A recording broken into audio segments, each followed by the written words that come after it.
We're talking about AARs, after action reports. And in this episode, I want to get into how you can use after action reports to increase your income and your impact. We're going to be diving in. Do you want blissful balance in your personal and professional life? Great. What's up, guys? My name is Cary Jack, and I want to help you happy hustle a life you love, one full of passion, purpose, and positive impact. I'm a lifestyle entrepreneur, a professional model / actor, a digital marketing specialist, a podcast host, author, a biohacker, an eco warrior, a martial artist, a hippie cowboy, and a humanitarian. My goal is to educate, inspire, and entertain you to live a life of passion, purpose, and positive impact. It is time to happy hustle your dream reality. Yee-yee! After action reports. These are how you actually can make more money and more impact with your products or services, and ultimately happy hustle a life that you love. What's up, y'all? My name is Cary Jack, and I am the Happy Hustler, a lifestyle entrepreneur, and author and founder of The Happy Hustle. And I want to talk to you about how you can actually systematically get feedback and document feedback from your actions that you take place. Now, most people, unfortunately, they just do the thing and then they move on to the next thing. They don't stop and analyze what went right and what went wrong. And I was that person. I'm going to be straight up. I would just like wing it, do one thing, and then move on to the next thing. But I didn't actually learn and evolve and iterate based on feedback because I wasn't doing AARs, after action reports. Then when I started doing AARs, after action reports, after my events, my masterminds, my launches, my book, whatever, I then became actually more in tune with what is actually working and what is not. So I want to talk to you about how you can actually do these, how I do them, and the steps in between. Okay, so let me give you a little example. I run something called the Montana Mastermind Epic Camping Adventures. Maybe you know about them, maybe you don't. But essentially, we take high-level entrepreneurs into the backcountry Montana wilderness for 5 days, and we do business masterminding in the backcountry wilderness. We teach them primitive survival skills and fly fishing, and we do breath work and meditation and primal workouts, and all the while we're just growing out and having an amazing time. But ultimately, it's a business mastermind. And it kind of started as a fluke because, I live in Montana and I had a lot of entrepreneur friends who just kept wanting to visit. They wanted to come out and camp and fish and hunt and hiking with me. And I was like, there's just too many people to go on one-off trips. So I ended up putting these trips together. We hike in 10 miles into the wilderness. We camp out for 5 days. It's a business mastermind. It's, mixing business with pleasure, essentially. Well, after my first one, I did an AAR, an after action report. And I was like, okay, I polled everybody. Like I did a survey based on, the people who attended. And I asked them 3 questions. What should I start doing? What should I stop doing? What should I keep doing? And then I would get feedback. And I have since done this with everything that, I do now moving forward. New clients, I'll ask them the same thing. New mastermind members, I'll ask them the same 3 questions. And what this has allowed me to do is make a better experience now moving forward. Every little thing that was, potentially a stop doing, we have pivoted and done something different. Everything that was a keep doing, we keep doing it. And the start doings, we assess if it's reasonable to include it. I'll give you a very, minor example. One of the guys was like, I don't want to be doing my dishes in the backcountry wilderness. I'm paying thousands of dollars to come on this business mastermind. I don't want to do dishes in the backcountry wilderness. So I was like, okay. Usually you just bring one dish for every person and you just kind of reuse it. That's like the camping way typically. What we did for the next one was we just got paper plates, and instead of doing dishes, we just burn them and everyone gets one, they have their water bottles and the cups and everyone got their own spork. So it was a very minor change that was based off of feedback. And I know this is a silly example, but think about it, what it is for you in your business, in your personal life, in your, with your family. Maybe it's something in your community. Think about how you can implement after action reports and ask those 3 questions. What should I start doing, stop doing, and keep doing to then better iterate and evolve in the future? Now, I'm just going to kind of give you the dictionary definition of an AAR, the after action reports, which is any form of retrospective analysis on a given sequence of goal-oriented actions previously undertaken generally by the authors themselves. So this is like a self-audit, and you could do it with your team if you want, but it really helps to just sit down and, like think about it. Whoa, whoa, whoa. Apologies for interrupting your programming. But I have to tell you, the best investment you can make in yourself is one in which helps you acquire skills. You've probably heard people talk about, oh, just invest in yourself and you'll be successful. Yes, that's true to a degree, but you have to invest in skills that will ultimately help you achieve your desired results. And I think one of the best skills one can possess, be it an entrepreneur or an aspiring entrepreneur, is the sales sword. Really knowing how to sell, utilizing pressure free persuasion, which will make you more money and more impact. Now, if you want to know how to sell more efficiently and effectively, I just launched a sales course called The Proven Roadmap Process to Selling Millions of Dollars and helping you to increase your conversions guaranteed. And you can get access to this new sales course that The Happy Hustle is launching at thehappyhustle.com/sales. And if you act fast, you'll get it at the lowest price it'll ever be available, because we are launching it and we want to gain amazing testimonials and social proof to further share this knowledge. So if you act fast, you can get it at the lowest price it'll ever be. That's at thehappyhustle.com/sales. Now let's get back to this episode. And this is really, top of mind for me because I was listening to Tom Bilyeu and Cody Sanchez. Cody Sanchez is a female entrepreneur. She buys these boring businesses and then like kind of adds technology to them and fixes them up, and then, makes a nice, chunk of change from them.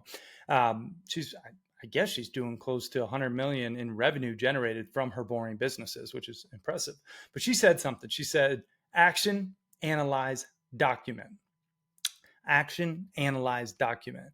And that is, again, something that seems so rudimentary, but oftentimes people don't do it. And that's why I really just wanted to bring this message to light, keep it top of mind. If you want to become a happy hustler, you need to actually assess your performance.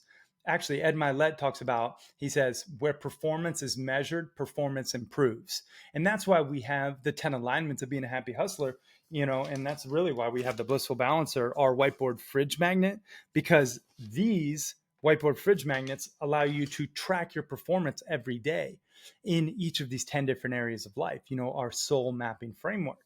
If you're not familiar, check out the other episodes where we talk about the soul mapping framework. But these are 10 areas of life in which we really focus on. And for me personally, going through these 10 different areas and assessing my performance, every single week. Typically, I do it on a Sunday evening. I'll look at the week prior, and then I'll prioritize change based on the feedback, based on the after action report, based on my score. So I know this is, again, maybe, not that rocket science to like think about. You do an action, you analyze what took place, and then you document. This could be like so simply for your date night with your lover. You're like, okay, I took them out on a date, I analyzed their response, and then I document it either physically or mentally. And I'm like, hey, they didn't really love that dinner in the movie. Why not? Maybe because it's boring. Maybe because we've been doing it for the past 3 months, the same kind of, scheme. Maybe we should switch it up and like, I should surprise them with a new adventure, right? Same thing. You could do this after action report with your family. You'd be like, hey, I took my kid to soccer. They're maybe not participating or giving it 110%. My documentation of that is maybe they're not interested in soccer, or maybe I need to inspire them differently. Same thing goes in your community. Same thing goes with your own health. If you're like, hey, I crush a workout. Okay, I did the workout. I analyze how I feel after. Well, I feel sore AF. Like I just did a workout and I did squats and I'm like, I feel real sore, my low back. Maybe I didn't do my squats with the best form. That's why I feel sore. That's why I'm documenting it mentally, how I feel after the action of squatting, and now I need to change my form, or maybe I need to do less weight, whatever, or I need to build my muscles and get more, stronger. So that's kind of like how you can use an AAR for life. It's just simply taking stock of the action, analyzing it, and then documenting that, either mentally or physically, like writing it down and keeping track. And the one thing too I want to throw in here is like once you figure out how you can improve upon it, then create systems and KPIs around it. So if you're like, okay, I know I get a new client every week when my team does 10 outreaches.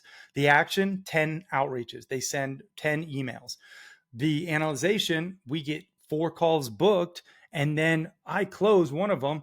Well, then that means I'm documenting 10 outreaches equals 1 closed client, right? So then I can create a system around it. Okay, what if we did 20 outreaches? How could we systematize the outreach so that then we have more output, therefore more input/income?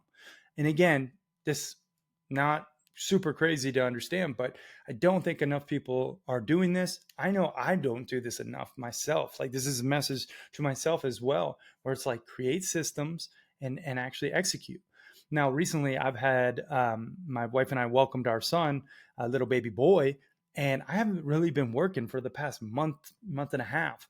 And I have been kind of shocked to see how things are running really smoothly. I almost feel like, well, what else could I take off my plate and really delegate, automate, or eliminate from my personal tasks, but still keep the same output from my business? And it's it's been eye-opening. And I think it's all because we do after action reports and we analyze what's working, and then we iterate and evolve on the feedback. So one final note here on after action reports: if you can include feedback and actually survey your people, the people you serve, that is how you can get amazing after action reports and real tangible insights as to what worked and what didn't. So if you're not polling your people and getting feedback, highly recommend doing that. But that's really the gist of it. After action reports can be applied across the board in almost every area of life. You could even say, hey, my philanthropic giving, I gave $100, $1,000, $10,000 to this organization. I analyzed that the money really didn't go to what I thought it was going to go to. And then I documented it. So next time I don't give the money to that organization, I give it to someone else, right? Or create my own foundation.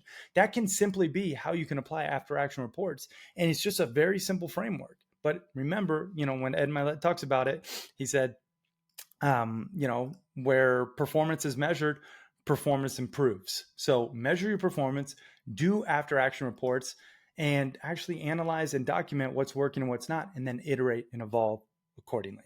Now, if you got some value from this, you will probably also get some value from my book, thehappyhustle.com/book. You can get my newest version 2.0, The Happy Hustle, 10 alignments to avoid burnout and achieve blissful balance. I'm telling you, this book is chock full of all new research on science and research and science based on data points from happiness studies. We have a ton of new graphics and design. We have acronyms that are sticky and easy to remember to help you put the happy in your hustle and create that blissfully balanced life, and so much more. New, Happy Hustler spotlights, case studies, so much in there. Plus action tasks, so you actually have tangible things to do. So you can get that right now at thehappyhustle.com/book. If you're listening to this before launch, you'll get over $350 in bonuses for the pre-order. So if you are interested and you're feeling froggy, I recommend you leap, get the pre-order, and then you'll get the bonuses as well.